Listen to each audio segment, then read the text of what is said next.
The purpose of the forum was for Harris to be asked some very basic questions which she still struggled with, even though they're entirely predictable. Here she was being asked about what she'd do about the border.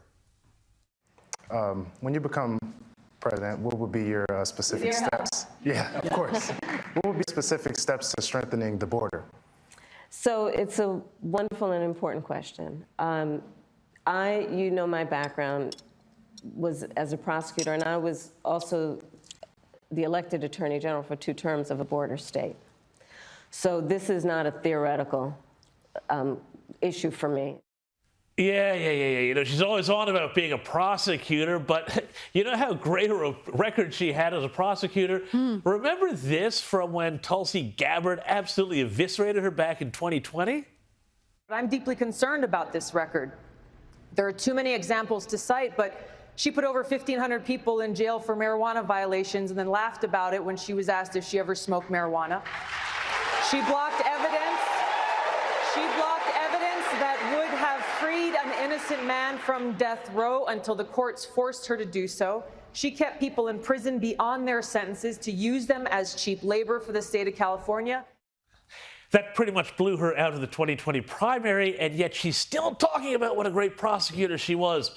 Anyway, on the border, Harris rambled on for a full 3 minutes before a visibly bored Oprah finally jumped in to save her. Right. Is it about running on problems or fixing problems? My work and my career has always been about saying, let's fix problems. Let's address the needs, because we know it's within our capacity to do that. So to answer Justin's question, now that that bill has gone and hasn't passed, will you reintroduce that? Harris also got a completely unexpected, why in the world would anybody ask the question about the cost of living? And she got it from this young couple. Check out the panic in her eyes and the total non-answer. We really would love to know what your plan is to help lower the cost of living. Yeah, first of all, thank you both for being here. And yours is a story I hear around the country as I travel. And in terms of both rightly having the right to have aspirations and dreams and ambitions for your family, and working hard and finding that the American dream is, for this generation and so many recently, far more elusive than it's been. And we need to deal with that. And there are a number of ways. One is bringing down the cost of everyday necessities, including groceries. Okay, so let's get this straight. To lower the cost of living, we have to bring down the cost of groceries. Wow, but how? Well, we never told that. Anyway, someone alert the Nobel Prize people. I think we've got a finalist in economics. Oh, and then there was also this fantastic moment. This might be my favorite here.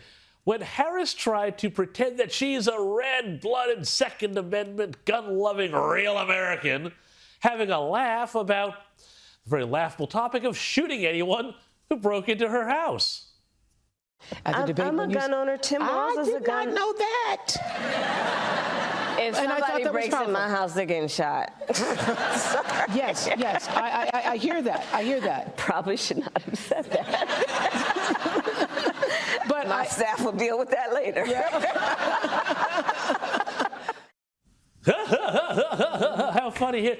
Kamala, I'm sorry, you're protected by the Secret Service. If anybody's shooting an intruder, it's them, unless, of course, that lady who couldn't holster her gun is in your detail. But who knows? Anyway, I reckon, though, if you parse all of this, Kamala Harris's internal polls are telling her something she's not thrilled about if she's having to go out and pander to gun owners like this. I mean, could it be that the joy has gone out of her campaign? This whole campaign really revealed Kamala Harris to be an entirely empty vessel without an original thought in her head, which the media doesn't care about, frankly, because they just want to evict Trump so badly from the political scene. And of course, frankly, whoever is actually running the country, because it's not Joe or even Jill, well, they don't mind this either, because they know if Kamala comes in, they'll still be in charge when the Bidens shuffle off to their beach house for good.